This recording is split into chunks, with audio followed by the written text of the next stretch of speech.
ওই যে সামনেই দেখা যাচ্ছে ম্যাটারহর্ন, তার মাঠে ভোর 4টের সময় ম্যাটারহর্ন ভিউ পয়েন্ট থেকে এই অসাধারণ একটা ভিউ। ম্যাটারহর্নের সূর্যের আলো পড়তে ঠিক এরকম লাগছিল দেখতে।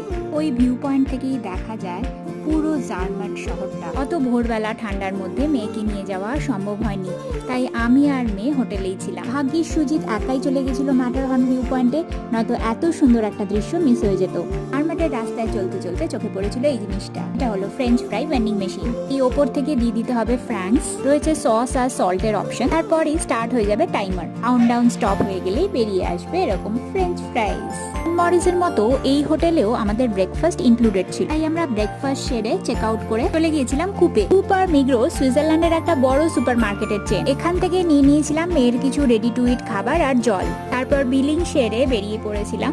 আজকে আমরা চলে যাচ্ছি জিউরিক। ট্রেন ছিল একটু দেরিতে, তাই রাস্তাটা একটু হেঁটে চলে গেছিলাম স্টেশন। আমাদের ট্রেনও চলে এসেছে।